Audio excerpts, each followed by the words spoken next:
सखा जरी जग अवघे कृपा करी ऐसा असोनी अनुभव कासावीस होती जीव देवासी जतन तया बाधून शके अग्न ऐसा असोनी अनुभव कासावीस होती जीव तुका म्हणे हरी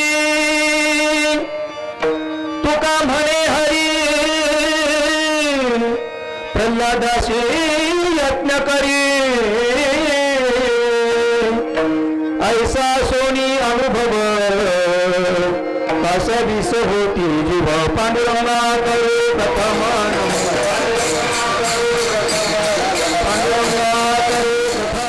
संत सज्जन मायबाप प्रस्तुत हा प्राप्त प्रसंगी प्राप्त स्थळी कीर्तनवृत्ती सेवे करता निवडलेला हा अभंग महान विष्णुभक्त संत श्रेष्ठ वैराग्याचे मूर्तिमंत पुतळे देहूनिवासी जगद्गुरु संत श्रेष्ठ तुकोबाराय यांचा चार चरणाचा अभंग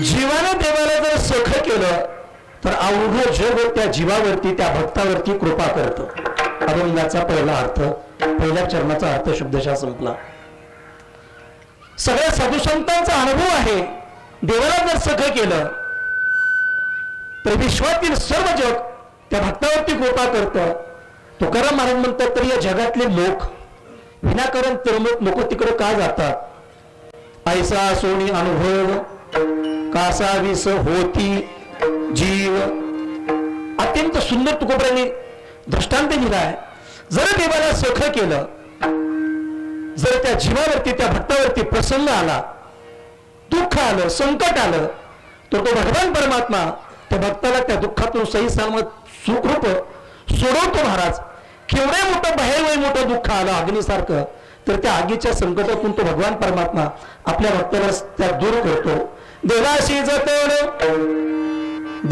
जतन तया बाजून शके अग्न ऐसा सोनी अनुभव कासावीस होती जीव शिवच्या चरणामध्ये तुकोबाने अत्यंत मार्मिक आणि महत्वाचा दृष्टांत दिलाय त्या भक्त प्रल्हादावरती स्वतःच्या पित्याने एवढी मोठमोठी संकट टाकले त्याला मारण्याकरता पण त्याचा कैवारी भगवान परमात्मा असल्यामुळं तो भगवान परमात्म्याचं चिंतन करीत असल्यामुळं भगवान परमात्म्याने त्या भक्त प्रल्हादाला सही सलामत सोडवलं असं तुकोबाने शिवच्या चरणामध्ये सांगतात देवासी जतन तया बारून शिके अरुण तुका म्हणे हरी प्रल्हादाशी यत्न करे ऐसा असोनी अनुभव कासावीस होतो जीव विठाला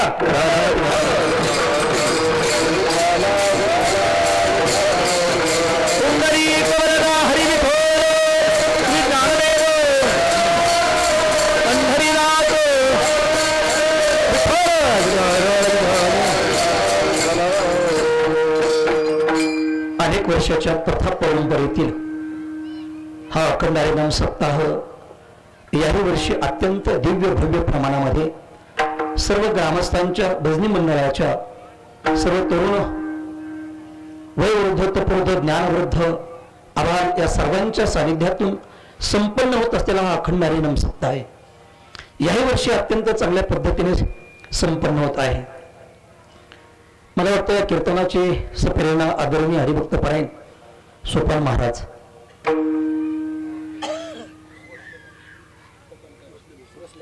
भोसले काका सोपान काका भोसले काका यांच्या प्रेरणेतून आणि आदरणीय तरुण तरफदार सरपंच संतोष दादा भरणे आणि आपल्या सर्व ग्रामस्थांच्या माध्यमातून हा अखंड हरिनाम सप्ताह या ठिकाणी संपन्न होत आहे कीर्तनाच्या साठी दिग्गज अत्यंत ज्ञानवान गुणवान मोठमोठे महाराष्ट्रात ज्याची नाव आहेत सर्व ज्ञाते आणि जाणते कलाकार कुठे महाराज असतील त्यांचे मित्र असतील सर्वांची नावं पाहत नाहीत माझी आणि दोन्ही पक्षामध्ये अत्यंत दिग्गज अत्यंत चांगले आपल्या भागाचे वैभव आदरणीय तळवडे महाराज असतील युवराज महाराज असतील, अत्यंत सुंदर दोघांची साथ आहे. आणि आपल्या भागाचं वैभव गायनातलं आदरणीय कैलास बाबा सुखरे हार्मोनियमला आपल्या साथीसाठी आहेत. सर्व श्रोते मायबाप टाळकरी मंडळी, आमचे बंधू रंगनाथ महाराज पंगळे. कीर्तनाला निवडणे अभंग तुकोबारायांचा आहे, अत्यंत महत्वाचा आहे, सुलभ आणि सोपा आहे. जीवन जगत असताना जीवाने देवाला आपलंसं करावं लागतं. प्रत्येक जीवन जगत असणाऱ्या माणसाला या मृत्यू लोकामध्ये सुखाची आणि समाधानाची अपेक्षा आहे. मिळत नाही तो भाग वेगळा आहे, पण प्रत्येकाला सुखाची अपेक्षा आहेच, समाधान मिळलंच पाहिजे यासाठीच प्रत्येकाची धावपळ चालू आहे, धडपड चालू आहे. महाराज म्हणतात, मायबाप विनंती करतो, हात जोडतो, पदर पसरतो, जर तुम्हाला सुख पाहिजे असेल, समाधान पाहिजे असेल, विश्वातील लोकांची तुमच्या कृपा व्हावी असं वाटत असेल, तो तुम्ही कशाच्याच मागे लागू नका, फक्त देवाला आपलं सख करा.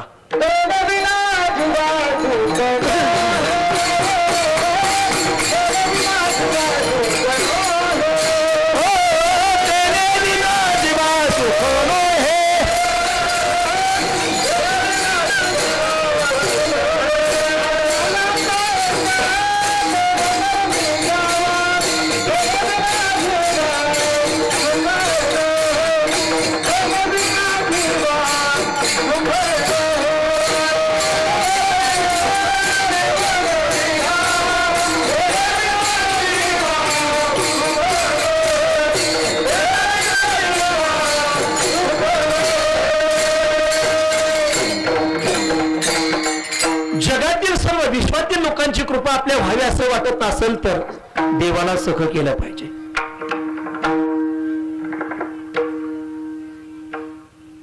का अभंगाची निर्मिती केली असावी तुकोबारायांनी? देहगवत्या लोकांचं सगळं वागणं तुकोबारायांनी डोळ्यांनी पाहिलं.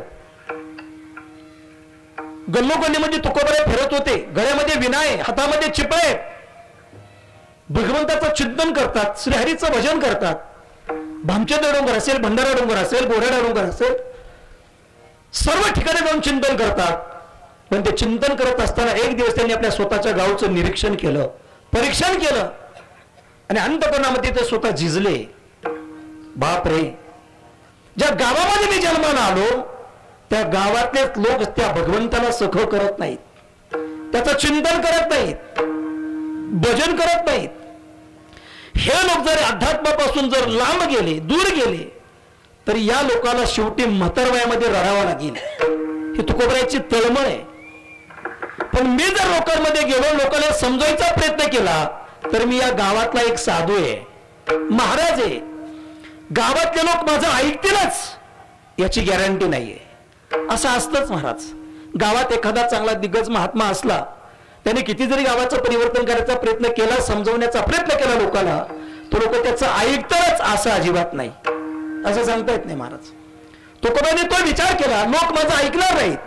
आधीच एकतर मला लोकांनी तुच्छ समजले नाही. मग तुकाराम महाराज म्हणले, जर माझ्या गावातले लोक कालांतराने नरकात जर गेली तर या गावात जन्म घेऊन माझा उपयोग काय? यापेक्षा यांना म्हणजे विश्वाच्या मालकाकडूनच एखादा चमत्कार दाखवला पाहिजे. मग तुकोबाने गळ्यामध्ये विना अडकवला, हातामध्ये चिपळ्या घेतल्यात आणि त्या स्त्री विठ्ठलाचं भजन करत तुकाराम महाराज पंढरपूरला चाललेत. कोणासाठी चाललेत? तर या लोकांच्या संसाराच्या दुःखाच्या गाठी सुखात व्हाव्यात, ही गाठ सोडण्याकरता पाहुले चालती पंढरीची वाट, सुखी संसाराची सोडून गाठ, सुखी संसाराची सोडून गाठ, पाहुले चालती पंढरीची वाट. समाजाची सुखाची गाठ तयार करण्याकरता, दुःखाची गाठ सोडण्याकरता तुकाराम महाराज दर मजल करत, पायपीट करत पंढरपूरला जातात आणि चंद्रभागेचं स्नान करतात, पुंडलिकाचं दर्शन घेतात. माझी बहीण चंद्रभागा करितासे पापभंगा, माझे माहेर पंढरी, माझे माहेर पंढरी आहे भीवरे छाती. तुकोबराय चिंतन करत करत करत स्नान केलं चंद्रभागेचं आणि पुंडलिकाच्या दर्शनासाठी पुढे आले. आपलं दुःख पुंडलिकाच्या समोर व्यथित करत असताना, पुंडलिक आहे बंधू याची ख्याती काय सांगू, माझे माहेर पंढरी आहे भीवरे छाती. चिंतन करत करत बंधूंना भेटून पुंडलिकाला भेटून भगवान परमात्म्याच्या दर्शनाची आतुरतेने वाट पाहत पायी चालत चालत रावणामध्ये तुकोबा आलेत. भगवान पंढरीच्या समोर पांडुरंगाचे उभे राहिले, मान खाली घातलेले आहे आणि तुकाराम महाराज हंबरडा फोडून रडतात. मायबाप भगवान परमात्म्याला अत्यंत एक छातीला धक्का पोचला. बापरे, आतापर्यंत तुकाराम महाराज नेहमी माझ्या दर्शनाला यायचे, पण उंच मान करायचे, माझ्या नजरेला नजर लावून ते चिंतन करायचे, माझ्याची हितगुदाच्या गप्पा मारायचे. पण आज तुकाराम महाराज येतात आणि माझ्या समोर रडतात. काहीतरी दुःख तुकोबऱ्याला असलं पाहिजे म्हणून पंढरीच्या भगवान परमात्म्याने पटकन भितेवरून खाली उडी मारावं आणि तुकोबऱ्यांच्या हनुवटीला हात लावून वर करावं. महाराज सांगा ना तुमचं दुःख काय आहे, मला ते मी तुमच्या दुःखाची निवृत्ती करतो आणि सुखाची प्राप्ती करून देतोस. सांगा तुमचं दुःख काय. तुकोबरे रडता रडता होऊन काय देता देता सांगावं, भगवंता अरे मला काही रे अपेक्षित नाही तुझ्याकडून, पण ज्या गावामध्ये मी जन्माला आलो ना त्या गावातले लोक तुझं चिंतन करत नाहीत, तुझं भजन करत नाहीत, तुला आठवत नाहीत. मग सांगा देवा, ज्या गावात मी जन्माला आलो त्या गावातले लोक जर चिंतन करत नाही, भजन करत नाही, कथा कीर्तन ऐकत नाही आणि हे लोक जर नरकात गेले देवा, तर तुम्हीच मला प्रश्न विचारावे, महाराज तुमच्या गावात जाऊन तुम्ही काय नेमकं केलं, सगळे लोक तुमचे नरकात गेले, देवा सांगा मी काय करावं. देवाने परत प्रश्न विचारावं, महाराज नेमकं तुमचं म्हणणं काय. तुकाराम महाराज म्हणले, देवा माझं काहीच म्हणणं नाही, तू माझा सखा स्त्री आर्य आहेस ना, माझ्यावर तुझं प्रेम आहेच ना, मग मी म्हणतो ते ऐक ना देवा, माझ्यासाठी तू माझ्या गावात चाल, माझ्यासाठी तू माझ्या गावात चाल. तुला लोकांनी पाहिलं, एवढं सुंदर तुझं रूप पाहिलं का भले भले तुला भालतात भुलतात देवा. तुला पाहिल्यावरती एकदा तू माझ्या गावात आला आणि माझ्या गावातल्या लोकांनी तुझं चांगलं देखणं स्वरूप पाहिलं ना, नक्कीच तुझ्या मागे लागतील, त्यांना तुझं वेळ लागेल. तुकाराम महाराजांचं हे भाषण, तुकाराम महाराजांचं हे बोलणं भगवान परमात्म्याने ऐकलं आणि भगवान परमात्मा गदगदा हसायला लागले. तुकाराम महाराज म्हणले, देवा मी करुणा भावनेने बोलतोय, तुम्ही हसताय, काय नेमकं तुम्हाला म्हणायचे. तेव्हा भगवान परमात्मा म्हणतात, महाराज कशाला त्या वेड्यांच्या नादी लागता, तुमच्या गावातले जे लोक आहेत ना कशाला त्यांच्या नादी लागता, जे बल गेलेच आहेत ते कुठे जरी लावले होल्डर मध्ये तरी ते लागणार.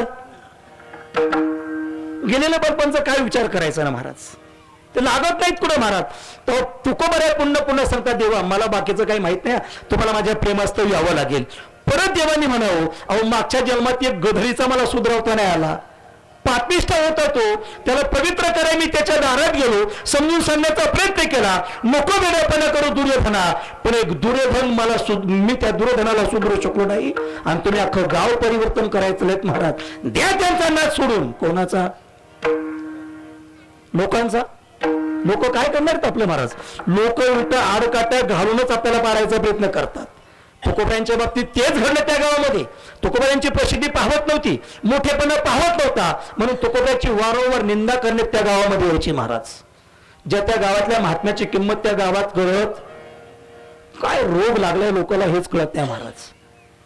जिथं आहे तिथं खपत नाही आणि बाहेरचा नाचलेला माल त्याला ऊत आल्याशिवाय अवघड खरे महाराज, ते अवघड खरे. असो तुकोबाऱ्याने तकतक केली, तंतन केली, देवा मला बाकी काय माहित नाही, पण तुम्हाला माझ्या प्रेमापोटी यावं लागेल. भगवान परमात्मा म्हणले, बाबा एवढं जर तू माझ्यावर प्रेम करतो तर आता मला तुझं ऐकावंच लागेल, कारण आपण दोघ जण देवभक्त अत्यंत एकनिष्ठतेने सख्यत्वाच्या भावाने जीवन जगतो ना.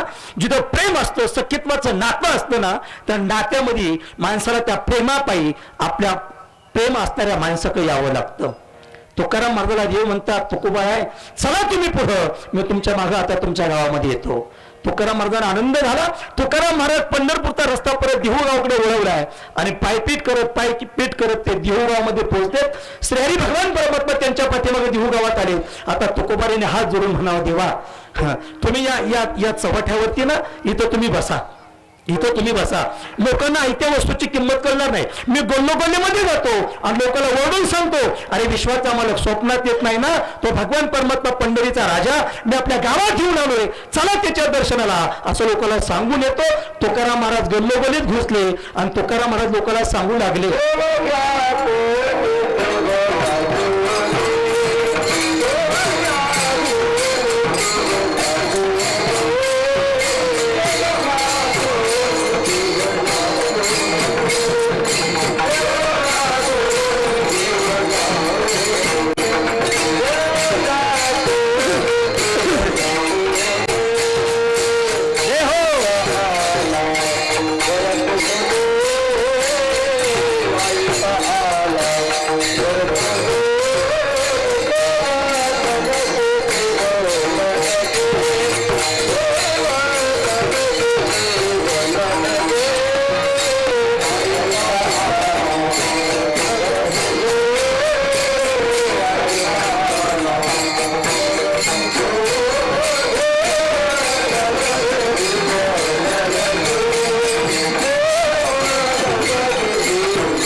गल्लीमध्ये तुकाराम महाराज फिरले, लोकांना सांगू लागले, अरे विश्वाचा मालक पंढरीचा राजा मी देहू गावात तुमच्यासाठी आणलाय, चला त्याच्या दर्शनाला.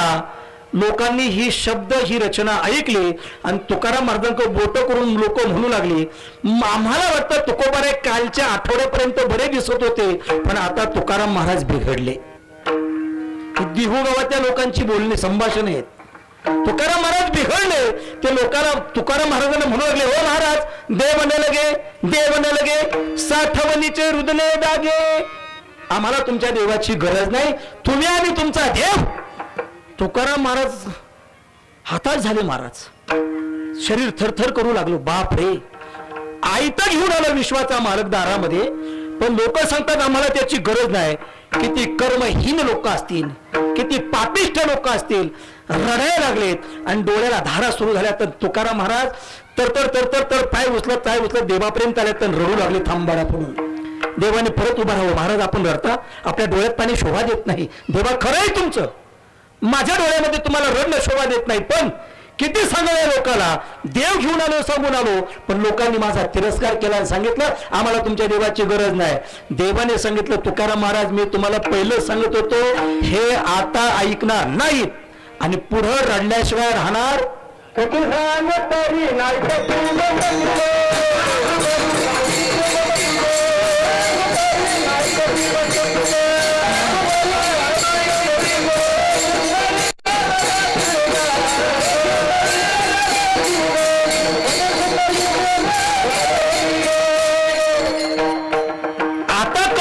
पण पुढे रडल्याशिवाय राहणार नाही. लहान वयामुळे मी ते प्रमाण म्हणलो नाही, पण महाराजांनी आमच्या प्रमाणाला किती सांगू तरी, नायकती बटकीचे पुढे शिंदळीचे रतील, दृष्टांत चेंज करणारे बारकं नाही का. संत समाजाचं कल्याण करण्याकरता जातात, ही तर सांगायला जातात, देवाशी धर्माशी सख्यत्वाचं नातं जोडायचा प्रयत्न करण्याचा प्रयत्न करतात, पण समाज प्रतिसाद देत नाही. उत्तरच असे, समाज गाढवाच्या जातीचा आहे. माफी मागून वाक्य बोलतो, समाज गाढवाच्या जातीचा आहे. महाराज गाढवांना किती जरी चांगला मार्ग दाखवला तर गाढव रस्त्याने जोपर्यंत चालायचे तोपर्यंत चालतच, पण उकांडा नत्र पाडला की ते उकांडा घोड्या जाणारच. महाराज हे मी बोलत नाही, महाराज त्याला पुरावे देतो तुमच्याकडं, पुरावे देतो. पूर्वीच्या काळामध्ये एका गाढवाला सर्दी झाली होती. हातबल झाला कुंभार बाबा, काय करावं, गाढवाची सर्दी घालवायची. आणि म्हणून त्या गाढवाला घेऊन तो बिचारा दवाखान्याकडे निघाला. नशीब त्या दिवशी जनावराचा दवाखाना बंद. काय त्या गाढवाचंही दुर्भाग्य आणि त्या मालकाचं दुर्भाग्य असेल महाराज. दवाखाना बंद होता आणि म्हणून परत एक दवाखाना नजर पडला की वयोवृद्ध आणि तपासवी होता डॉक्टर, पण तो माणसांचा होता. पण म्हातारा झाल्यामुळे इंजेक्शन कसं द्यावं ते जमत नव्हतं, म्हणून लोक त्या दवाखान्यात जात नव्हती. हा म्हणलं काय घेणं देणं आहे, गुन्हाशी मतलब जुना आहे. म्हणून यांनी पेशंटला बाहेर ठेवलं. पेशंट पेशंट पेशंट गाढवाला चारपायाच्या बाहेर ठेवलं आणि एकटंच म्हणजे एकटंच बिचारा आतमध्ये मला गेलं. डॉक्टर म्हणजे या या या या बसा बसा बसा. ते म्हणजे महाराज सर्दी झाली सर्दी. मालक म्हणला सर्दी झाली सर्दी. डॉक्टर म्हणले टेबलवरती पडा मग तपासू द्या. तो म्हणला मला नाही, मला. कोणाला? गाढवाला. गाढवाला सर्दी झाली. गाढव बाहेर आहे. डॉक्टर म्हणला कधीतरी एकतर पेशंट येत नाही आणि आलं तर नेमकं 4 पायाचं गाढव आलंय, धंदा तर होत नाही ना. आता जर हे सोडलं तर बिझनेस होणार नाही. तो म्हणला असं नाही का, त्याला का होईना पण एक करा, औषध उपचार माझ्या होईल, पण आज माझ्या का औषध नाही. मी उद्या तुमच्या गाढवावरती काहीतरी पर्याय निवडीन आणि त्याला औषध देण्याचा प्रयत्न करेन. उद्या दवाखान्यात घेऊन या त्याला. कोणाला? तुम्हाला चांगलं कळायला लागलं. आणि कीर्तनकरांनी असंच काही काढलं कुठे महाराज, खरोखर बरं वाटतं. 6 शास्त्र, 18 पुराण, 4 वेद, गट म्हणजे काय, पट म्हणजे काय, असं पुराण काय काढलं का यांच्या पोळ्या तयार होत्या. तिला आटाय बसत त्यात लगेच. अवघड खेळ थोडस नीट आहे का थोडस. दुसऱ्या दिवशी सकाळच्या पारी गाढवाला दवाखान्यात आणायचं होतं. डॉक्टर आदल्या दिवशी घरी जाऊन संध्याकाळी पोहोचला आणि खूप थंड बसला. पत्नीने पाणी आणलं म्हातारबाईनी आणि ते म्हणजे का हो तुम्ही पाच शांत व्हात. अगं पेशंट आलतं. मग तुम्ही डॉक्टर आहात, एखादं इंजेक्शन गोळ्या काही पातळ औषध दिलं असतं ग, पण 2 पायाचं नव्हतं, 4 पायाचं गाढव होतं. गाढव सर्दी झालेली. बाई हुशार होती. म्हणजे तुम्ही वेळेत गाढवाची सर्दी घालवायची म्हणल्यानंतर त्याला मी सुद्धा तुम्हाला मदत करू शकते म्हणे. तुम्ही काय मदत करते ती म्हणजे ऐका, तुम्हाला अगदी 2 फुटाचा चौरस पुठ्ठा, 2 फुटाचा चौरस पुठ्ठा तयार करा. तो म्हणला लगेच करतो. पुठ्ठा तयार केला. म्हणला पुढचा औषध सांग. काहीच नाही. तो म्हणला फुकणी बोला. ती बनली फुकणी घ्यायची. फुकणी फुकणी चुली शिल्लक आहेत का? चुलीत जळून गेल्या. गॅस पेटलाय सगळा. जुनं संपलं, नवीन तयार झाले. गॅसवरच खाऊन खाऊन सगळे लोक दवाखान्यात गॅसवर गेले. आता अवघड झालं महाराज. चुलीवरच्या भाकरी फार काय ताकद होती त्याच्यामध्ये. आता हे सगळं घ्यायचं खाऊन लोक गॅसवर जायला लागले. तरी अजून चुलीची आठवण आहे, कारण पटकन उरकत आहे ना. लवकर नीट आहे का थोडंसं भाकरीने. सुंदरपैकी फुकणी त्याने घेतली. म्हणजे आता पुढचा काय पर्याय, म्हणजे आता ते पुढचा पर्याय औषध माझ्या हातात आहे. सुंदरपैकी आतमध्ये गेली, बरणी आणली. त्या भरणीतली तिने सुंदरपैकी बाबा अर्धा किलो मिरचीची पावडर कागदामध्ये पुडी बांधली आणि सांगितलं हे तुमच्याजवळ राहू द्या, उद्या आपण त्या गाढवाची सर्दी घालू. दिवस उगावला. डॉक्टरांबाई दवाखान्यामध्ये आलं. बिचाऱ्याने कुंभारबाबाने गाढव घेतलं, दवाखान्यामध्ये आला आणि लगेच डॉक्टरांबाईने सांगितलं मी सांगते तो पर्याय. म्हणजे बोला तुम्ही सांगाल ते आम्ही आतापर्यंत ऐकत, तुम्ही सांगाल ते आतापर्यंत ऐकत आलेलोच आहोत आणि इथून पुढे सुद्धा तुमचं ऐकणं हा आमचा जन्मसिद्ध हक्क आहे. हे जरी कळलं तरी लय बरोबर. सांगा काय करू. गाढवाला पुढे आणण्यात आलं. डॉक्टरने माहिती सांगितलं नाकाच्या लेवलला पुठ्ठा लावा. कोणाच्या? गाढवाच्या. आता डॉक्टर साहेबांनी लगेच नाकाच्या लेवलला पुठ्ठा लावला आणि तिने सांगितलं बरोबर त्या पुठ्ठ्यावरती मध्यभागी नागपुड्यांच्या समोर अर्धा किलो मिरचीची पावडर त्या पुठ्ठ्यावरती होता. तो म्हणला चालेल. पुठ्ठ्यावरती मिरचीची पावडर ओतली. आता म्हणे पुढं काय, ते म्हणजे ही फुकणी तुमच्या तोंडामध्ये धरा, गाल हवेने फुगवा आणि कालांतराने फुकणीतून हवा फुका. त्याच्या नाकात एकदा मिरची गेली का गाढव फसकून नाक मोकळं झाल्याशिवाय राहणार नाही. तो म्हणला बापरे, पर्याय तर फार सोपा होता, पण मला कसं कळ नाही. कधी कधी माणसाला कळतच नाही, पण तिला कळल्याशिवाय तिला चांगलं कळतं. बारकाने काय सगळी क्रिया झाली होती. बस तोंडामध्ये फुकणी धरली होती, गाल गच्च हवेने फुगले होते. आता डॉक्टर साहेब फुकणी विकून ते फुकण्याच्या आधीच गाढवाने केलं ते. जशी मिरची उधळली तशी डॉक्टरच्या डोळ्यात घुसली. दृष्टांत सांगून संपला. डॉक्टर गाढवाची सर्दी घालवायला गेला, पण गाढवाने डॉक्टरच आंधळा केला. संत जगाचा कल्याण करायला जातात, पण जग संतांना तुच्छ समजतं, नावं ठेवतात. नको आम्हाला तुमचा देव. मग शेवटी तळतळून प्रमाण सांगितलं, किती सांगू तरी नायकती बटकीचे पुढे शिंदडीचे रतील. तुकोबारांनी सांगितलं, देवा आता तुम्ही पंढरीला जा, मी माझ्या भजनामध्ये दंग होतो. भगवान परमात्मा पंढरपूरला जाऊन पोहोचले. इकडे तुकाराम महाराज त्याच दिवशी गळ्यामध्ये विना, हातामध्ये चिपड्या आणि भंडाऱ्या डोंगराची आता वाट पायचाल चालू होती. देहू गावाच्या बाहेर तुकाराम महाराज पोहोचले. पण बाहेर गेलेले लोक तुकाराम महाराजांना तिकून येताना पाहिलं आणि थांबले. तुकाराम महाराज नाराज दिसते. महाराज आपला चेहरा आजचा नाराज दिसतोय, कासावी झालेलं शरीर दिसते. तुकाराम महाराजांनी रडून म्हणावं, खरंच ना पंढरीचा भगवान परमात्मा आणला होता, पण आपल्या गावातल्या लोकांनी त्याचा अंगीकार केला नाही. भगवान परमात्मा निघून गेले, त्याचं दर्शन कोणी घेतलं नाही, मला त्याचं दुःख होत. ज्या लोकांनी हे ऐकलं ना, जरा तुम्ही नीट ऐका, ज्या लोकांनी हे तुकोबाराचं वाक्य ऐकलं ती लोक रडायला लागले, तर म्हणायला लागलेत, बाप रे आम्ही किती आभागी आहे. विश्वाचा भगवान परमात्मा तो पंढरीचा मालक आपल्या गावात येऊन आपल्याला त्याचं दर्शन घेता नाही आलं, आपल्याला त्याची सख्यत्वाचं नातं जोडता नाही आलं, त्याच्याशी प्रेमाचं नातं जोडता नाही आलं. आपण किती आभागी आहोत. मग मात्र तेही रडायला लागले आणि तुकाराम महाराज रडत होते. रडता रडता दोघांचं रडणं थांबलं गेलं. तर भाविक जण म्हणले, महाराज तुम्हाला विनंती करतो, आम्हाला देवाच्या दर्शनाची गरज आहे, आम्हाला त्या सख्या स्त्री आलेला सख करायचे, आम्हाला काही मार्ग सांगा ना.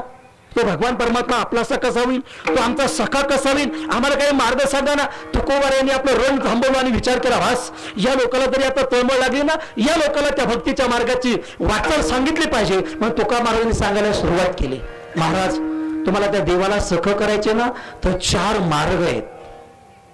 किती मार्ग? 4 मार्ग आहेत. त्यातला पहिला मार्ग आहे कर्म मार्ग, त्यातला दुसरा मार्ग आहे योग मार्ग, तिसरा मार्ग आहे ज्ञान मार्ग आणि चौथा मार्ग आहे तो भक्ती मार्ग. ही लोक म्हणायला लागली, महाराज तुम्ही म्हणता ते थोडं थोडं पडतो, तुम्ही कर्म मार्ग आम्हाला सांगितले त्याला आपलंसं करायचे, पण कर्म मार्ग करायला आम्ही जातो, काही कर्म करायला जातो, पुण्य म्हणून करायचा प्रयत्न करतो, पण पदरामध्ये मात्र आमच्या पापच येतंय. करताना पुण्य करायला जातो पण पदरामध्ये पापच येतोय. तुकाराम महाराजांनी म्हटलं, तुम्हाला कसं रे माहिती आहे सगळं? तेव्हा ते म्हणले, महाराज तुम्हाला माहित नाही का? नीट आहे का? तुम्हाला माहित नाही का त्या धर्मराजाने किती कर्म चांगलं केलं, किती दानशूर होता, किती पुण्यशील होता, दानधर्म करायचा, पण त्या धर्मराजाचा एक हात नरकात गेला ना पुण्य करता करता. तुकोबारांनी ऐकलं झटकाच बसला. ते म्हणले, कसं रे बाबा कसं? ते जरा नीट ऐका, मी कर्म मार्ग सांगतो, देवाला आपलंसं कसं करायचंय, सखा कसा करायचा, 4 मार्ग आहे. दृष्टांत जरा नीट ऐका. 100 कौरव आणि 5 पांडव, घनिष्ठ घाणेरडे संबंध कौरवाच्या माध्यमातून 5 पांडवांवरती अन्याय केला, भर सभेमध्ये विवस्त्र करण्याचा प्रयत्न केला द्रौपदीला, भीमदादाला लहान वयामध्ये विष घालून मारण्याचा प्रयत्न केला, सुंदरपैकी नेण्याचा महाल करून फसवून त्यांना जाळण्याचा प्रयत्न केला, पण देव राखी तया मारी कोण? कारण तो भगवान परमात्मा त्यांचा श्रीहरी मागे पुढे राहून रक्षण करीत होता महाराज. भगवान श्रीकृष्ण पांडवांचा सखा होता महाराज. आणि म्हणून तर प्रमाणे द्वारकेचा राणा पांडवा घरी धर्मयुद्ध झालं. त्या धर्मयुद्धामध्ये 100 कौरवातला एक उरला नाही आणि 5 पांडवांच्या एकाच्या केसाला धक्का लागला नाही. त्याचं उत्तरच असं आहे की या 5 पांडवांच्या बाजूने त्यांचा कृष्ण सखा होता महाराज आणि 100 कौरवांच्या बाजूने सगळे नास्तिक लोक होते महाराज.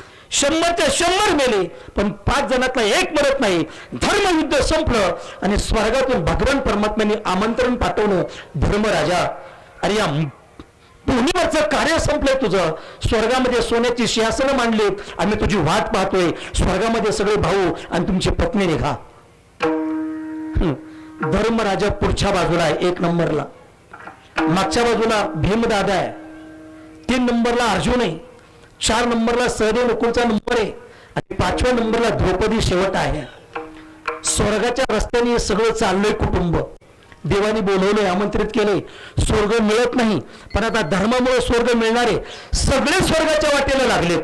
स्वर्गाच्या वाटेने जात असताना द्रौपदी दमली आणि सहज नुकला म्हणते, ए बाबा अरे स्वर्ग किती लांब आहे. शब्द रचना नीट ऐका, वाक्य नीट ऐका. सहज नुकल म्हणतात, अगं वेडे त्या पुढच्याच्या कोणी नादी लागावा. कोणाच्या? धर्माच्या. तो जिकडे जाईल ना त्याच्या मागं आपण गेलं पाहिजे. धर्म जिकडे असेल तिकडे आपण असलो पाहिजे.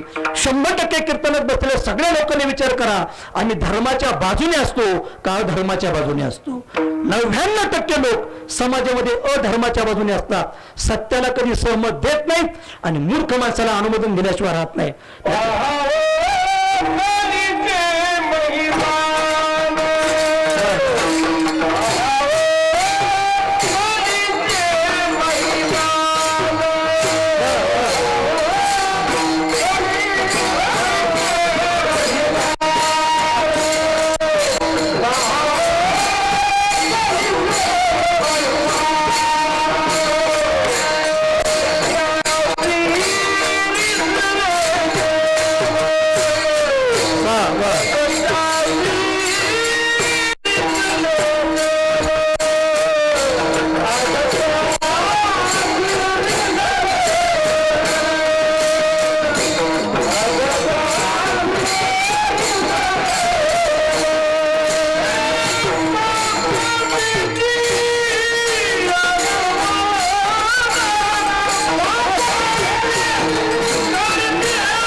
कलेचे मैमान असत्या शिरिजले जेन पापा देते अवमदन करते हेळण संताचे. चांगल्याला समाजात किंमत मिळत नाही आणि वाईटाचा होदोदो झाल्याशिवाय राहत नाही.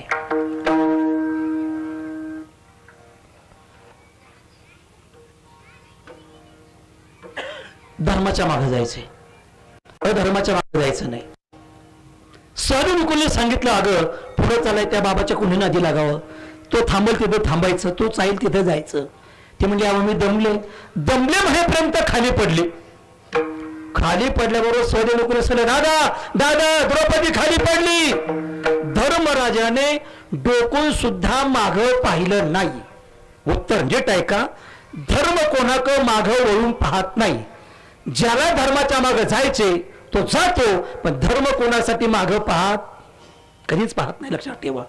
पडू दे ती स्वर्गात येण्याच्या योग्यतेची नाही.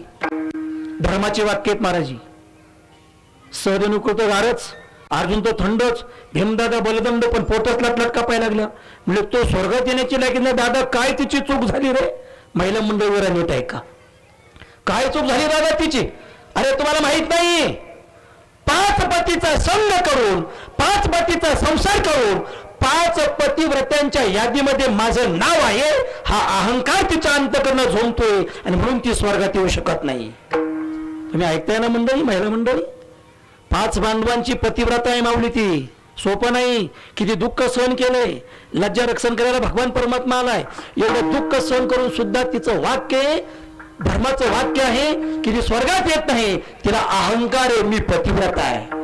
आता अलीकडच्या काळात बोलण्यात मजाच नाही महाराज.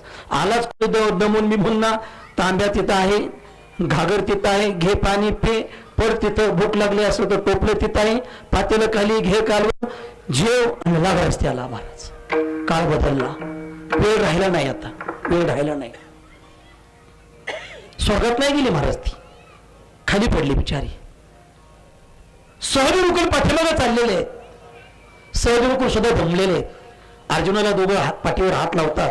दादा दमलो रे, स्वर्ग किती लांब आहे. किती केलं ती परख्याची आपण आणली होती, पण आपण रक्ताचं नाते आपलं, आमचा तरी विचार करायला सांग ना त्याला.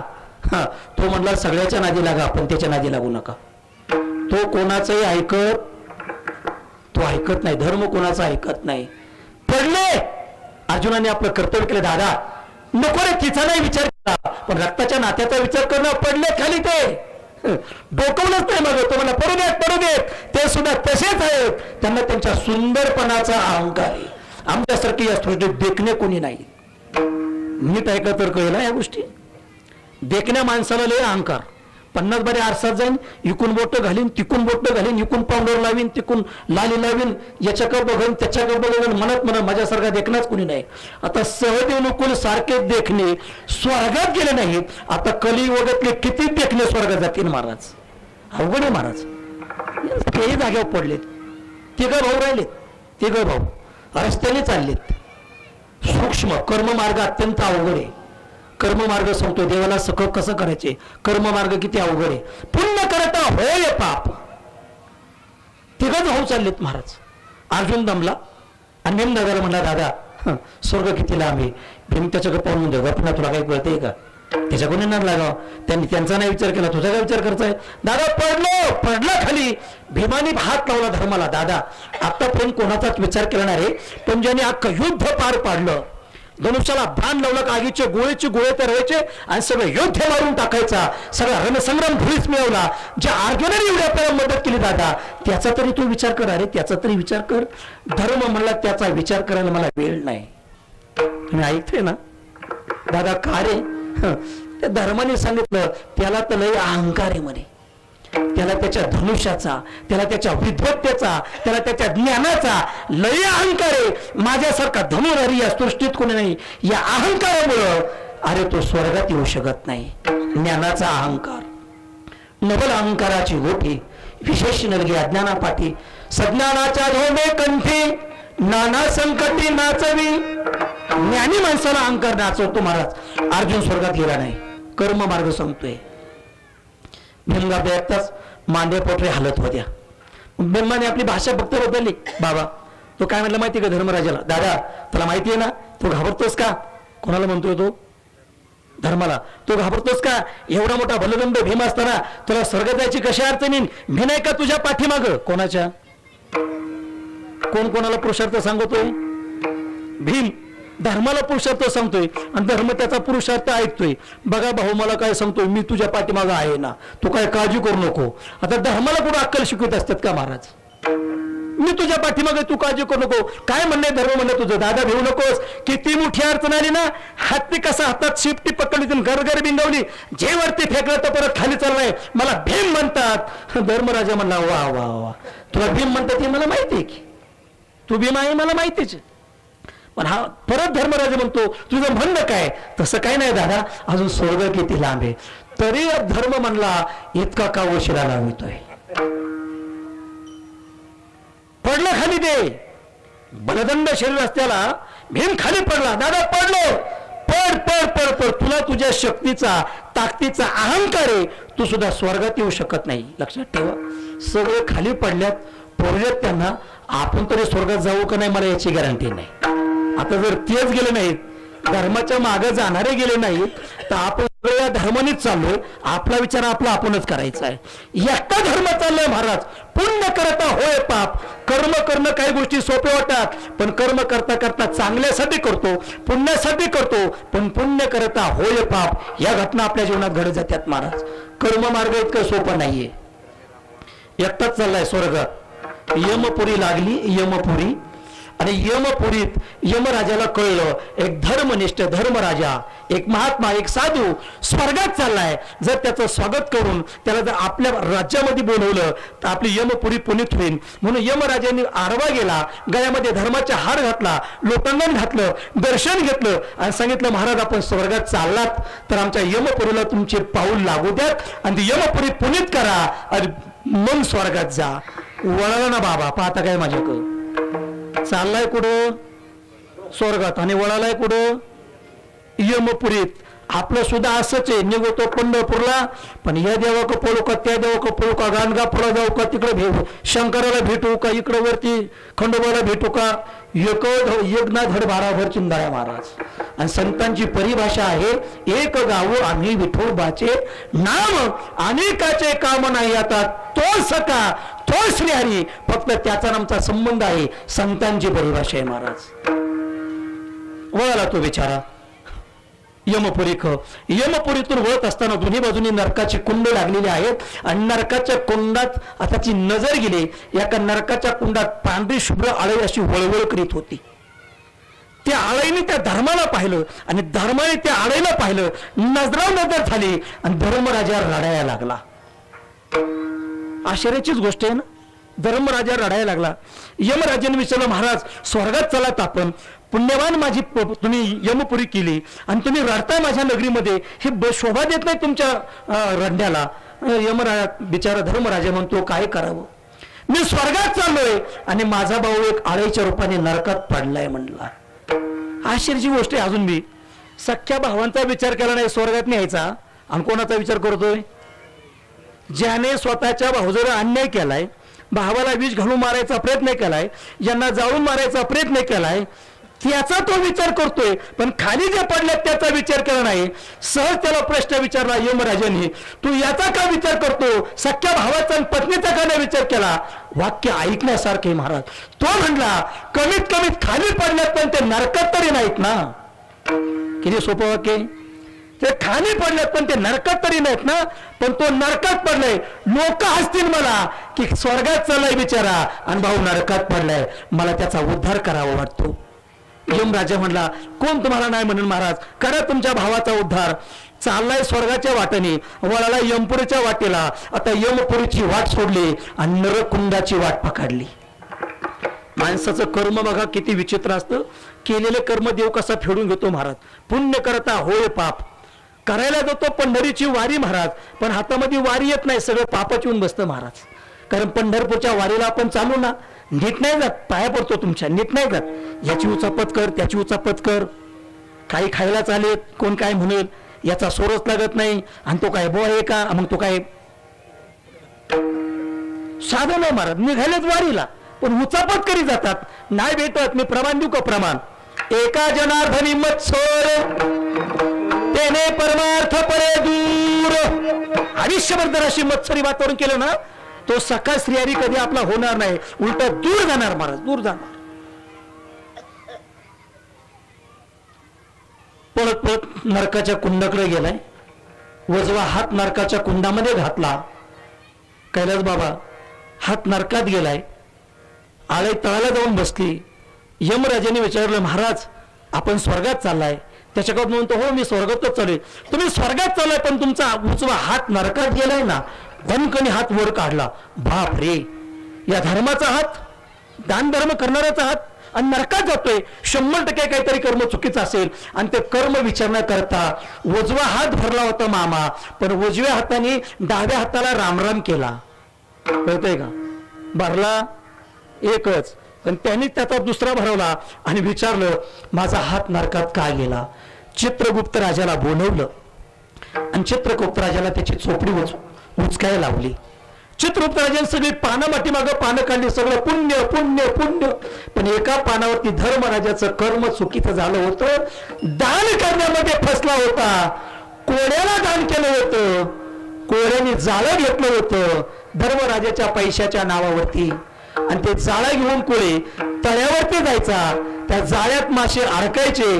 जाळं पाण्याच्या बाहेर आले का मासे तडफडायचे आणि मारायचं. हे पाप धर्माच्या नावावर गोळा होत होतं महाराज. पण धर्माचे पैसे होते ना, ते धर्माचे पैसे. माझा दृष्टांत सांगून संपला. पुण्य करायला गेला, कोळ्याला दान करायला गेला, पण कोळ्याने पाप केलं महाराज. मासे तडफडून मारायचे, ते पाप याच्या नावावर पडायचे. त्याचा एक उजवा हात नरकात गेला. कीर्तन झाल्यानंतर जातात, आता जेवण झाल्यावर विचार करा आपलं काय काय नरकात जाईल. थोडं तळमळीने बोलतोय महाराज. धर्मराजासारख्याची सुट्टी झाली नाही महाराज. केले कर्म झाले, त्याची भोग आले, उपजले ऐशे मेले किती. कर्म मार्ग इतकं सोपं नाही, अत्यंत अवघड. धर्मासारख्याला त्याचा हिशोब द्यावा लागला महाराज. अवघड खेळ महाराज. ते लोक म्हणले, महाराज तुमच्या पाया पडतो, कर्म मार्ग जर इतका अवघड आहे तर आम्हाला दुसरा मार्ग सांगा ना. देव सखा करायचा आहे, देव आपलं करायचं आहे. महाराज म्हणले, बाबा योग मार्ग चांगला आहे, चला योगाच्या मार्गाने तुम्ही निघा. त्यातला तिसरा जरा चॅप्टर होता, तो साधक म्हणला, महाराज कशाला योगाच्या मागायला आवार होता? ज्ञानोबा म्हणत नाही का,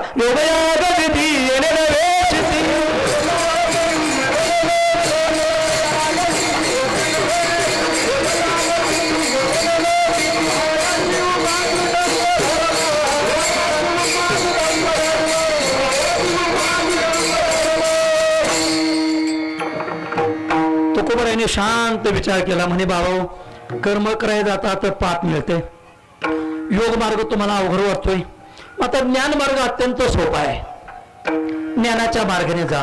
पाचवा साधक भेटलेला तिथं तुकोबाऱ्याला मार रस्त्यामध्ये तो काय म्हणतो माहिती का, महाराज ज्ञान मिळतं बुद्धीच्या जोरावरती, पण ते ज्ञान पचवता येत नाही, ज्ञान पिकवता येत नाही.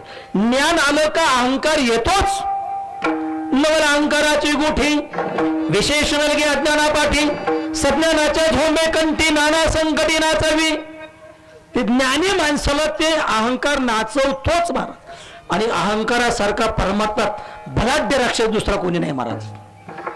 सगळ्यात मोठा अहंकार आहे. देव सखा होत नाहीच, त्याचं उत्तर आहे अहंकार. समाज जवळ येत नाही, त्याचं उत्तरच आहे अहंकार. समाजात मान प्रतिष्ठा निर्माण होत नाही, सगळं जवळ असून त्याचं उत्तर आहे अहंकार. सगळ्याची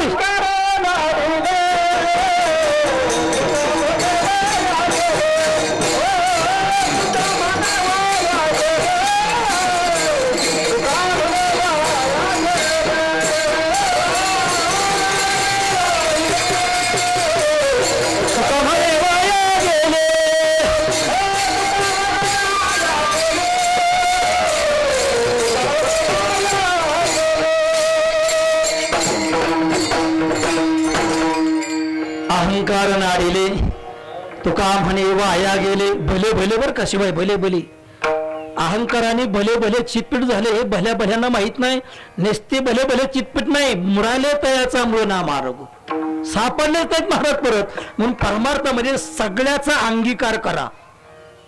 देव आपलासा करा, ज्ञान आपलंसं करा, भक्ती आपल्याशी करा, वैराग्य आपलंसं करा, पण अहंकार आपलासा करू नका. सगळं आपल्यास झालेलं त्या अहंकारामुळे दूर जातो महाराज, आणि देव सुद्धा दूर जातो महाराज. लक्षात ठेवा, अहंकार फार बेकार आहे. तुका म्हणे नरकी घाली अभिमान. हो, केलेला परमार्थ सुद्धा वाया जातो, इतका अहंकार बेकार आहे. अहंकार किती बेकार आहे थोडंसं ऐका. मी ज्ञानमार्ग सांगतोय, ज्ञानमार्गातला अहंकार सांगतोय. अहंकार किती बेकार आहे, इतका बेकार अहंकार. पूर्वीच्या काळामध्ये एक बाई अंगण झाडीत होती. पूर्वीच्या काळामध्ये एक बाई अंगण झाडीत होती. हातात जे धरतात आणि झाडतात त्याला काय म्हणतात गोरड्याला?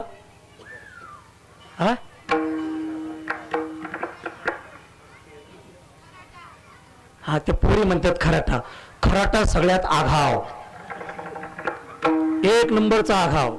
ते असं लांब लचक असतं, झाडणारं खाली वाकत नाही, ते उभेनेच असं असं करीत. ते उभंच आघाव आणि झाडणारं सुद्धा झाडणार आगाव. खराटा नाही. अजून दुसरं येत आहे, काय माहिती तुम्हाला? तुम्हाला काय माहिती? अंगलट येणार आहे का तुमच्या? नाही, नाही येऊन देत, काय काळजी करू नका. म्हणा ना, म्हणा ना लक्ष्मी, म्हणा की लक्ष्मी. लक्ष्म्यांना लक्ष्मी म्हणायची लाज वाटते, एवढ्या लक्ष्मी थिजल्या महाराज आपल्या. अवघड आहे. त्याला अजून एक नाव आहे लक्ष्म्यांना. काय हो? हे बघा आमच्या महाराज म्हणजे किरसुनी. हे बघा, ही कुणा ऐकायला नाही. नाही, तसंच आहे, तसंच आहे. कधी कधी चिडाचिडी झाली ना, हे म्हणतातच, अगं तुला ना काहीच कळत नाही. जाऊ दे, मी नाही बोलत आता पुढचं. लय अवघड खेळ महाराज. ते केरसुनी जाऊ द्यात, पण त्या केरसुनीला कैलास बाबा एवढं महत्व. एक दिवस सगळे लोक इतके मागं लागतात तिच्या, इतके मागं लागतात ना. मग कोणी तिच्या गळ्यामध्ये फुलांचा हार काय घालतं, कोणी फुलं काय वाहतं, कोणी अक्षदा काय वाहतं, कोणी पानफुल काय वाहतं, कोणी हळदी कुंकाने पूजा काय करतं. आणि नेहमी मग म्हणतात, आई जगदंबे तुझ्या पाया पडतो, तुझ्या सारखी लक्ष्मी घरात येऊ दे. कुठला दिवस तो? बस तेवढी किंमत तिला तेवढ्याच दिवशी. परत तिला किंमत तेवढ्या दिवशी लक्ष्मी, आणि बाकीच्या दिवशी शाबास तुम्हीच म्हणा, त्यात बाकीच्या दिवशी किरसुनी. असं त्या लक्ष्मी ती बिचारी झाडत होती. मी अहंकारासाठी सांगतोय, झाडता झाडता मधला जो फराव होता त्या लक्ष्मीतला, त्या बुंद्यात गुतलेला, तो जरा फुगला. तो म्हटला आपण मध्ये चाललो म्हणून कडेच्या भावकीला किंमत आहे. जर आपण याच्यातून मधून गळून पडलो तर कडेच्या भावकीला कोण विचारी. असं ते मधलं फुगलं आणि झाडता झाडता ते गळालं. मोठं पटंगण झाडून झाडून बाई कंटाळलेली होती, आणि त्याच्यात ते गळालं. बाई वैतकली म्हणती मुर्दाचे म्हणे, झाडून झाडून आधीच हात दुखायला लागला, आणि त्याच्यात हा मुर्दा गळाला, तर याला लुटीत बसू का? बाईनी पण त्याचा रागराग केला. गळालेला फिरायला तिने झाडलं, कोपऱ्यात नेलं. कैलास बाबा त्याला भरलं आणि उकाड्यावर नेऊन टाकलं. कळतंय का थोडस? आपल्या भावकीतून गळाल्यामुळं कोपऱ्यात गेलं, भरला आणि कुठे नेऊन टाकला. अशी बरीच भरून कोपऱ्यात नेऊन जाऊ दे, मी नाही बोलत आता. उकंड्या जायच्या कामाची महाराज. नसला अहंकारातला दृष्टांत पटला. दृष्टांत क्रमांक 2. काही लोकांना किती समजून सांगा, अहंकार सोड, ज्ञानाचा अहंकार धरू नको, विद्वत्तेचा अहंकार धरू नको, पण फुगल्याशिवाय लोक राहत नाही. थंडीचे दिवस होते, गंधाल्यामध्ये कोळसे फोडलेले होते, सुंदर लोक शेकवत होती आणि मधला कोळसा पेटलेला, फुगला. तो म्हणला आपण फुललोय म्हणून आपली भावकी फुललेली. तो म्हणला आपण भावकीतून कुठून बाजूला गेलो का भावकीला कोण विचारतंय?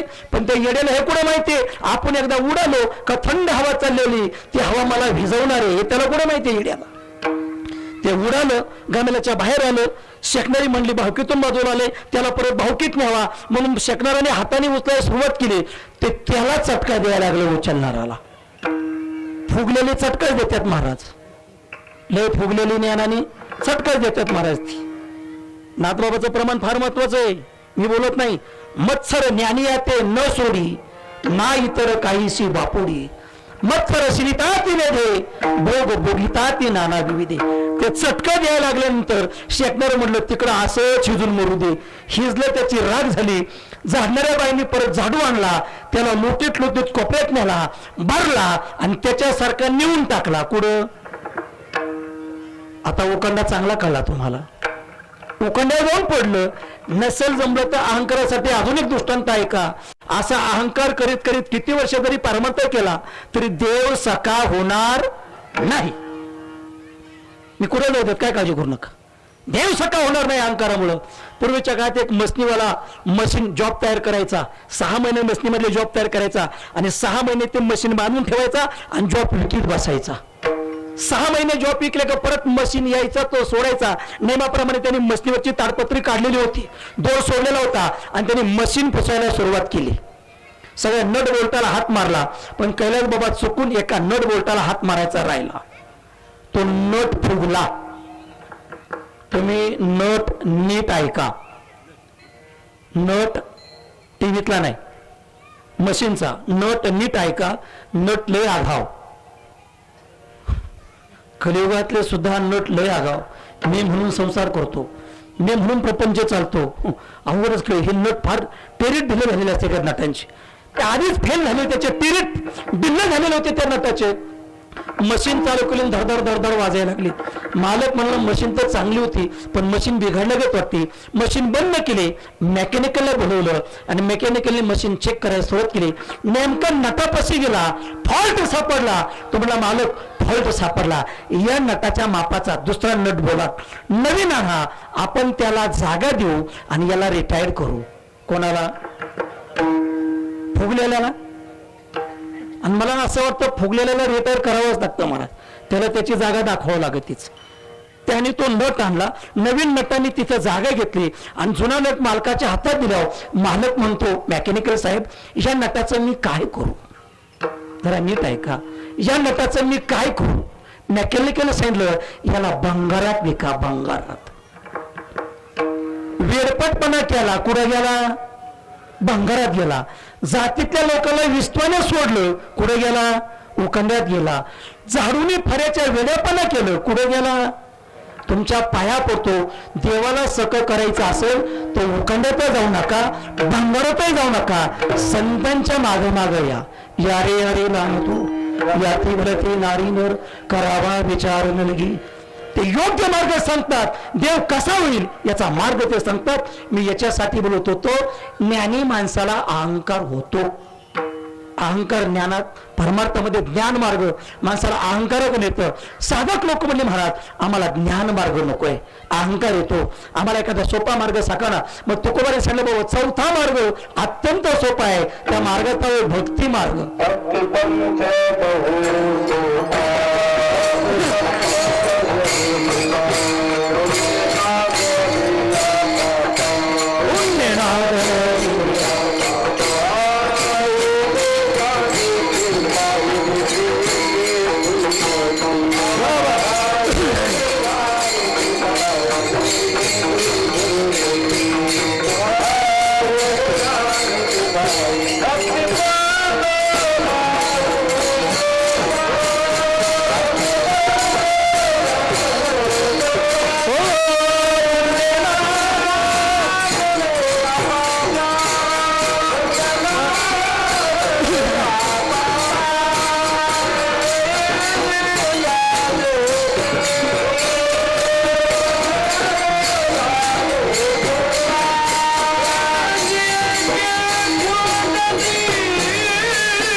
भक्ती पंथ भो सोपा, भक्तीसारखा सोपा सुखर मार्ग, राजमार्ग दुसरा कुठलाच नाही महाराज.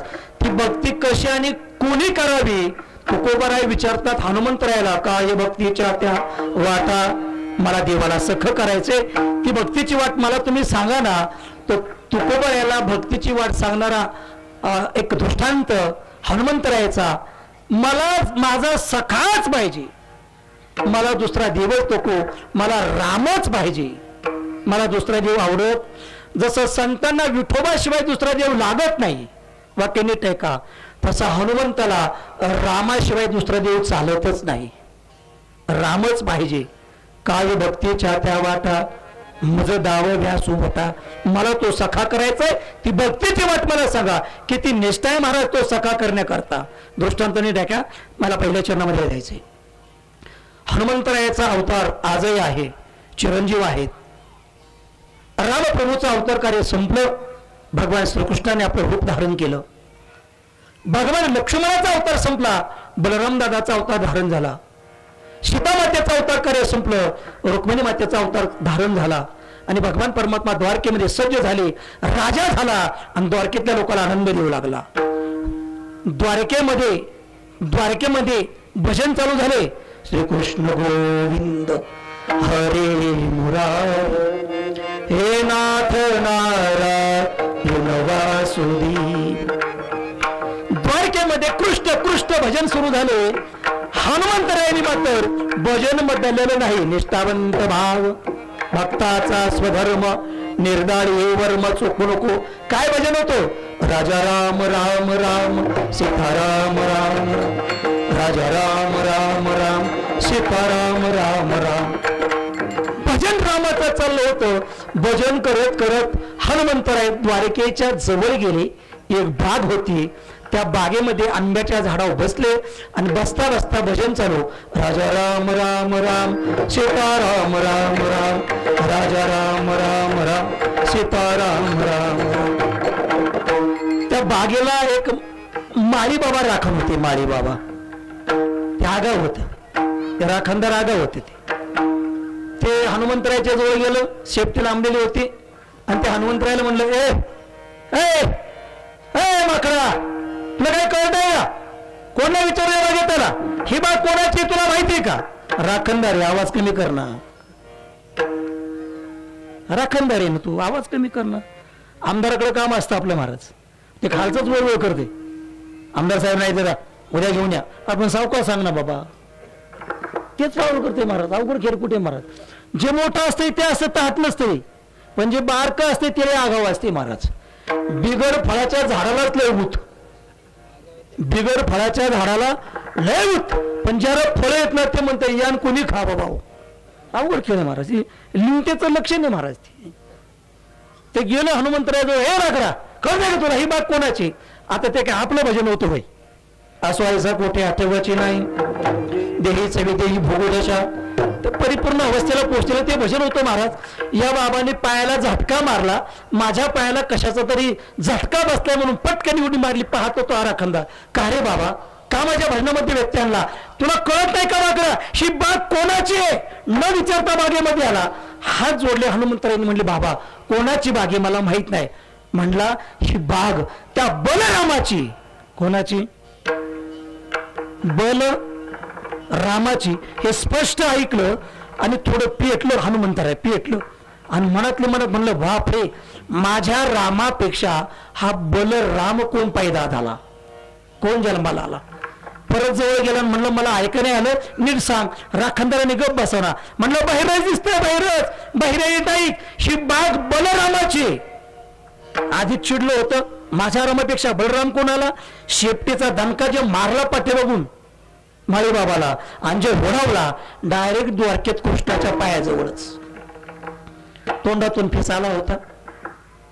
देव पळत पळत गेले, पाणी पाजलं आणि त्याला जागा केलं. काय रे बाबा तुझ्या पाया पडतो म्हणला, राजीनामा लिहून घे, आपल्याला काम नाही करत. अरे झालं काय? बागेत म्हणला कोणतरी माकड आले आणि मी त्याला म्हणलं ही बाग बलरामाची म्हणल्याबरोबर झटका मारलाय म्हणे. नशिबी थांबून तू पाणी पाजून जगलोय, आता नाही जायचं म्हणला राखणार बाबा, राजीनामा लिहून घे. प्रभूंनी ओळखलं महाराज. भगवान श्रीकृष्णांनी ओळखलं, माकड आले म्हणजे माझा राम, माझा हनुमंत आलाय मला भेटण्याकरता. त्यांनी काय सांगितलं माहिती का, भगवान कृष्णाने सांगितलं, मी सांगतो तसा त्याच्याकडे जा आणि त्याला सांग तुला तुझ्या रामाने बोलवले म्हणून सांग.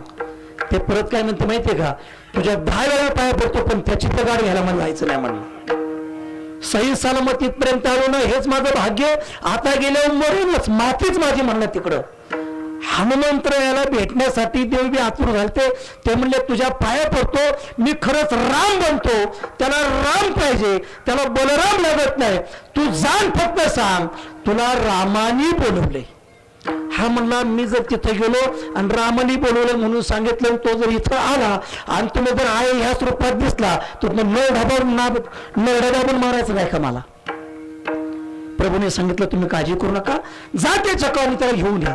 हे भेद गेलं तर इकडे बलरामाला बोलवलं, लक्ष्मण बनवलं, आईसाहेबाला बोलवलं, सीता बनवलं, रुक्मिणी मातेला, आणि तिकडे लांबूनच म्हणतोय हो हनुमंतराय तुमच्या पाया पडतो, तुम्हाला तुमच्या रामप्रभूने बोलवले. हनुमंतरायने दणकन उडी मारली त्याला असा कुशीत घेतला. तो म्हणला हा बरगड्याचा दाबायचं नाही ना, माझ्या शेपटीच्या फटक्याने आधी लावलं होतं आणि आता कुशीत घेतलं, म्हणला बरगड्याचं नाही दाबायच्या. त्याला खांद्याला घेतलं, उड्या मारू लागले हनुमंतराय, आकाशात उडी मारली. हनुमंतराय उडी मारता मारता रामाचं भजन करतात, हे फुगलं ना. म्हणलं मी काय साधा आहे का, गरुडाला होता तो म्हणला मी काय साधा आहे का, देवाला पाठी फिरवतो. आणि गरुडाने त्याला दाबायला सुरुवात केली, खाली दाबायला सुरुवात केली. बिगर पत्राची घरी अजून बरोबर जायची महाराज ही गरुडाची, नीट आहे का. आणि संत सज्जनाव हा गरुड हनुमंतरायाला घेऊन जेव्हा द्वारकेमध्ये आला आणि रामप्रभूचं दर्शन घेतलं तर हनुमंतराय शांत झाली. दत्तदावर सांगून संपला. हनुमंतरायाला लागतं फक्त सखा राम लागतो, बलराम लागत नाही. संत मंडळी लागतात, तो फक्त विठोबा लागतो. महाराज म्हणतात त्या देवाला जर सख करायचं असेल तर त्याचं चिंतन करा, तो भगवान परमात्मा आपल्यावरती कृपा केल्याशिवाय राहणार नाही. आपण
जर आपला झाला तर तो आपल्या भक्तावरती कृपा करतो. महाराज हनुमंतरायाचा उदय केला.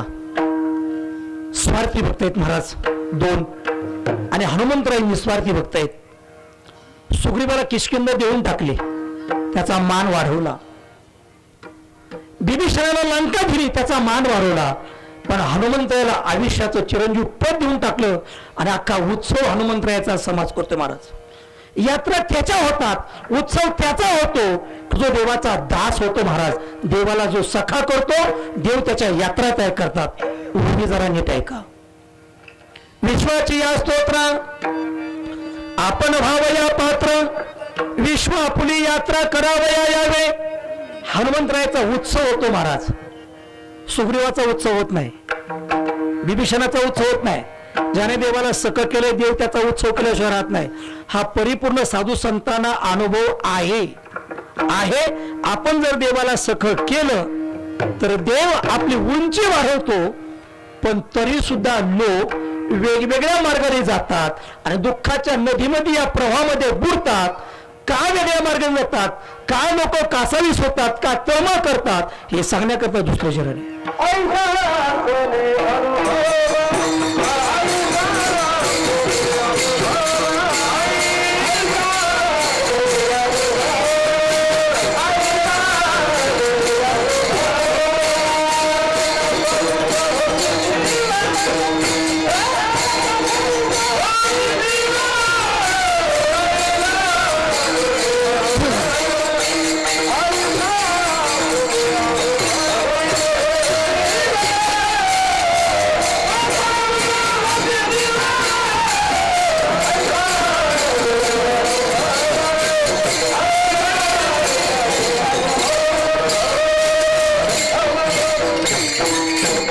ऐसा सोने अनुभव कासावीस होतो जीव.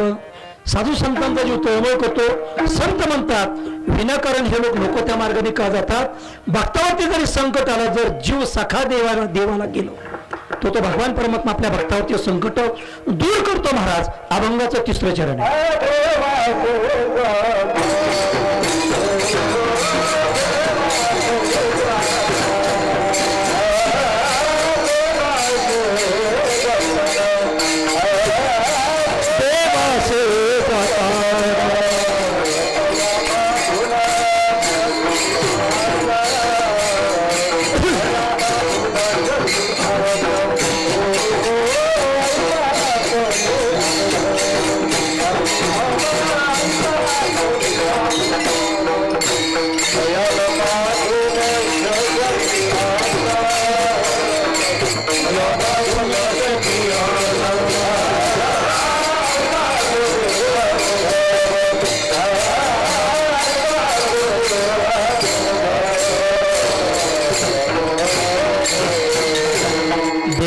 जतन तया बाधून शके आग्न ऐसा असोनी अनुभव कासावीस होती जीव.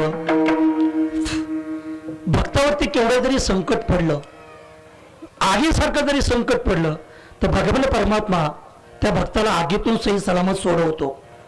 दृष्टांत शेवटचं कीर्तन संपलं. पूर्वीच्या काळामध्ये अर्जुनाचा रोध भगवान परमात्म्याने युद्ध संपल्यानंतर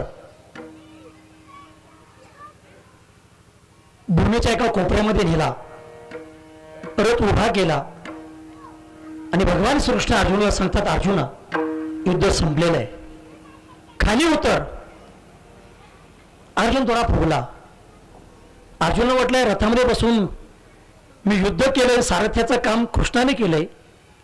तो देवाला म्हणला, कृष्णा गड्याने खाली उतरावं, मालकाचा हात धरावं, मग मालक ऐटीत खाली उतरल.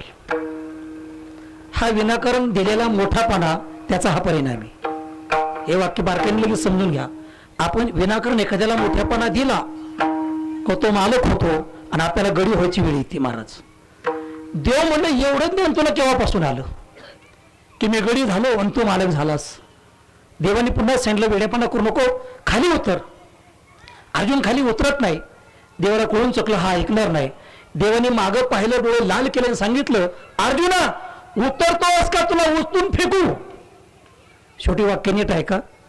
शहाणा मनुष्य आपल्या पदाला लोकांनी सांगितल्याबरोबर त्याग करून बाजूला जातो.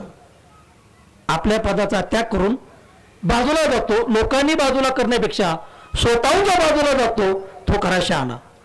अर्जुन म्हणला, यांनी वस्तून फेकण्यापेक्षा आपणच बाजूला गेलेलं काय वाईट आहे. तो खाली गेला आणि अर्जुन उभा राहिला. भगवान परमात्मा अर्जुनाला म्हणतात, हे अर्जुना इथं उभा राहू नको, चालता हो, लांब जा माझ्यापासून. कारण या ठिकाणी जो अनर्थ होणार आहे ते संकट तुला पाहणार नाही. अर्जुन रडत रडत लांब जातो. देवाकडे पाहतो. देव त्याला सांगतात, माझ्याकडे रोखवायचं पण नाही, माझ्याकडे पाहायचं नाही. मान खाली घातली. अर्जुन विरुद्ध दिशेला पाहतोय. देवाने खाली उडी मारली. रथावर घोड्याच्या पाठीवर हात ठेवलाय, धुऱ्यांवरती हात ठेवलाय, घोड्यांच्या समोर गेलेत, घोड्यांच्या तोडून हात फिरवला आणि भगवान परमात्मा घोड्याशी संवाद करतात. घोड्यांनो, 4 पायाच्या योनीत जन्माला आले रे, पण धर्म युद्धामध्ये तुम्ही कामाला आलेत. आता या ठिकाणी अनर्थ होणार आहे, ते दुःख तो त्रास तुम्हाला सहन होणार नाही, तुम्ही लांब जा, मी तुम्हाला सोडणार आहे. घोडे नीट ऐकता. घोडे म्हणतात, देवा तुझं विहीन सखा मज नाही कोणी, देवा तुझ्याशिवाय जगात आम्हाला सखो कोणी नाही रे, आणि तू आम्हाला दूर करतोस. भगवान परमात्म्याने सांगितलं, बाबा सगळं खरंय, आता दूर जा, दूर जा, इथं अनर्थ होणार आहे.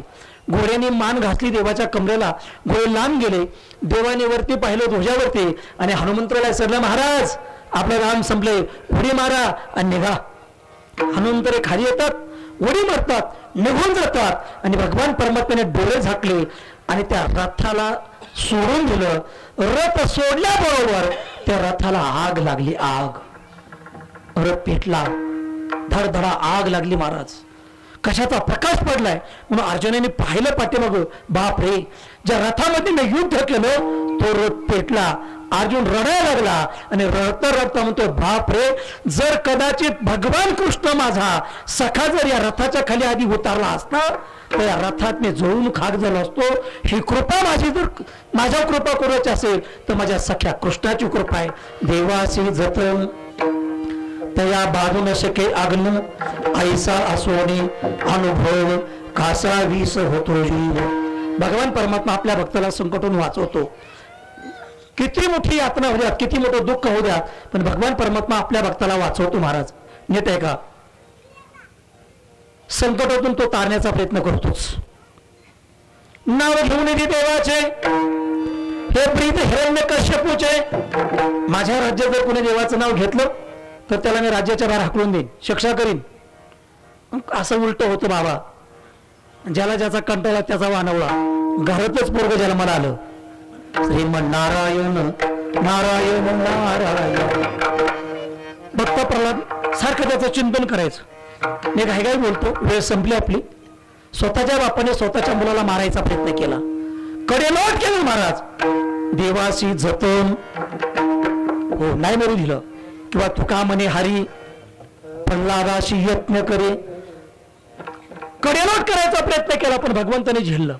सापाच्या चवचळलेल्या त्या सापामध्ये सोडलं, नाक सुद्धा काही करू शकत नव्हते. उकळत्या तेलाच्या कढईमध्ये टाकण्याचा प्रयत्न केला, तेल थंड झालं. एवढंच नाही, संत सजनो स्वतःच्या बापाने हत्तीला दारू पाजली आणि त्या पिस्तळेला हत्तीच्या समोर सोडलं. हत्ती सुद्धा नतमस्तक झाला. त्याचं उत्तरच असे, देवाशी जतन त्या बाजूने क्षके हरी आगन. आणि म्हणून तर तुकारामाला शेवटच्या चरणामध्ये सांगतात, तो भक्ताचं रक्षण करतो.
संस्कृतीला मानाचे स्थान प्राप्त करून देणारी भव्य कीर्तनाचे व्यासपीठ, प्रबोधनाचा जागर घालणाऱ्या अशाच सुमधुर कीर्तनांचा लोटा, मनमुराद आनंद।